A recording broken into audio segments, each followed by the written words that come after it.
Hi guys. I've lost count of what number Tez Talks this is, but maybe number 7, something like that.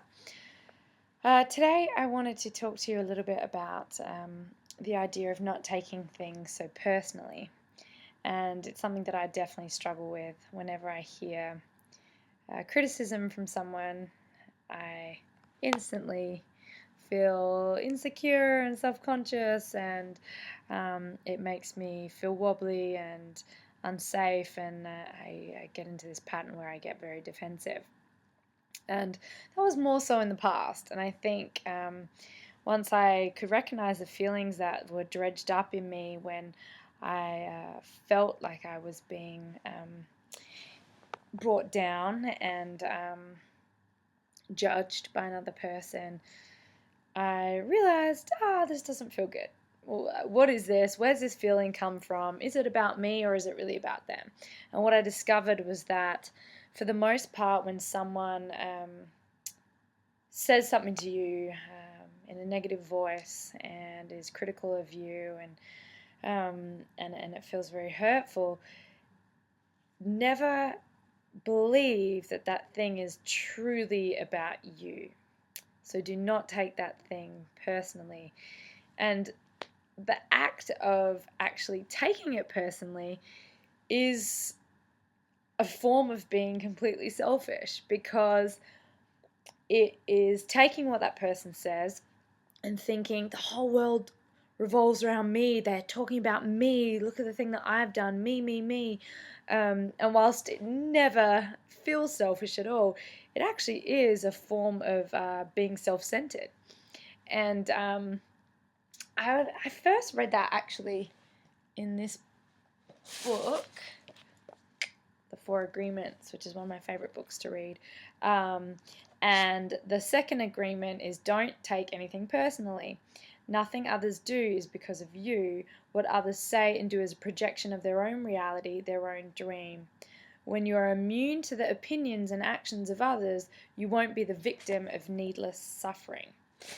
Which was first brought to my attention when I read the Four Agreements, and then I started putting it into practice, and it's an amazing thing to wrap your head around that and understand that other people's judgments and perceptions and the things that they put on you, it's really coming from their own world, and we are each individual people, right? And we all are the stars of our own movies, and I'm in one movie, my friend's in another movie, and I could never see what her movie looks like because I'm me and I see the world through my eyes.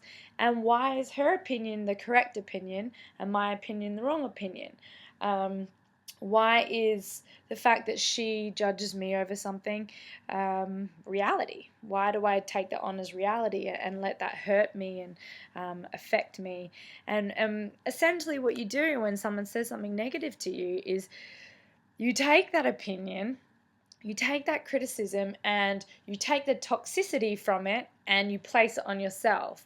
And of course you're left feeling upset and frustrated and angry and hurt and insecure, and you're actually giving that person's statement power for no reason, when typically it's always stemmed from their own beliefs, their own experiences growing up, their own conditioning. And once you liberate yourself from that, the world looks very different. And it's a much more loving and open and understanding and beautiful and encouraging place. And for me, this is one of the richest things that I've come to know over the last few years. And being an actor, you are constantly up against people's opinions of you. There's a thing that we talk about a lot in Australia called the tall poppy syndrome, when you're doing well and you're a tall poppy and you grow tall, someone wants to come through and slash you down and bring you down. And as a young, impressionable teenager first starting out as an actor, I would take what everybody said to heart. She's bad at this, she doesn't look good, she's whatever it is, she's from Adelaide. I mean, come on, I'm from Adelaide's amazing. And it was really disheartening, and I couldn't survive. It was too much for me. And it has been, such a gift to understand and recognize that, all these things that people say, these awful ways in which we attack each other, it's all about something that's happened to us before in our own lives, and something that's perhaps stemmed from the little girl inside of us and the little experience that we had when we were 2 or 3 years old, and suddenly we're projecting it. And it sometimes feels good when you have an ill feeling, something feels gross within you, or you're feeling judgmental about yourself, that you take that feeling and you hand it to someone else. And we are willing recipients. We're like, oh, I'll take that, and now I'll feel bad. And so, obviously, as you can see, it's not a healthy cycle. So it's much harder to do than just for me to say. And of course, like I'm saying, I'm not right, you're not wrong, this is my experience, this is what's I've come to know. But it has been a really beautiful thing in my life, and I feel like it's an incredible tool for me. And instead of meeting these judgments and these criticisms with defensiveness and anger and frustration, I really meet them with compassion and understanding and encouragement and love. At the end of the day, it really is being loving to that person. And you can sit there and you can nod, you can listen, and sometimes I'll even go as far to be like, yeah, I understand. Then I go home and it's like water off a duck's back. It doesn't affect me. And we are our own truths. We live in our own reality. And at the end of the day, how do we feel about ourselves? What do we think about these particular issues?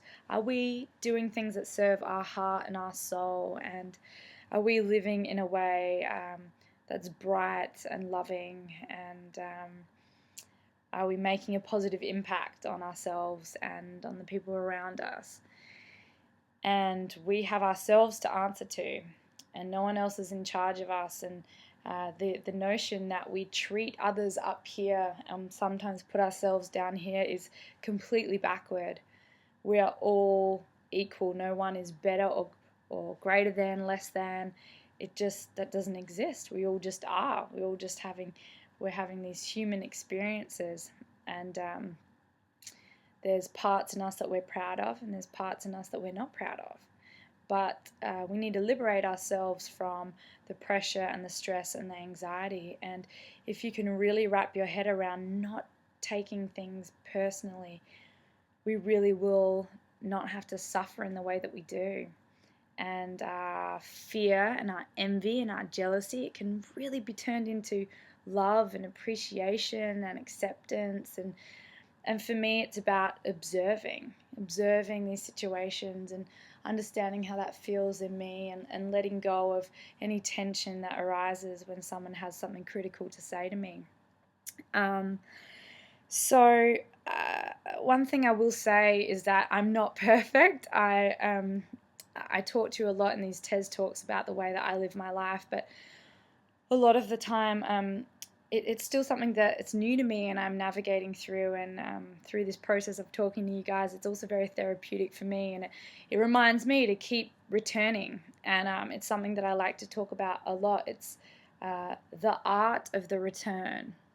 And it's when you are not being good to yourself, or you're feeling low, or you just kind of go off track, observing it and not judging it, and then returning back to the place of calm, of loving, and of acceptance is really important. And I will sometimes return 1,000 times a day, but it's the beauty in the return. So if that's something that you can really connect with, and just remember, hey, it's okay that these feelings are coming up. I understand they're happening. I'm not judging them. It's really interesting. But I'm going to return back to this nice place again. And I'm going to try that again. So that's my food for thought. You should read this book if you haven't already. I know many people have. I've actually read it in 2010, and I just reread it again. Two girls who I know are fans of TED Talks, they actually wrote me a letter and they sent me this book. So girls, I know you're watching this. Thank you very much. It's really beautiful that I get the chance to read this again. Alright guys, lots of love. Mwah. Ask me any questions you want and I will try to write back to you guys in the comments. Okay, good night.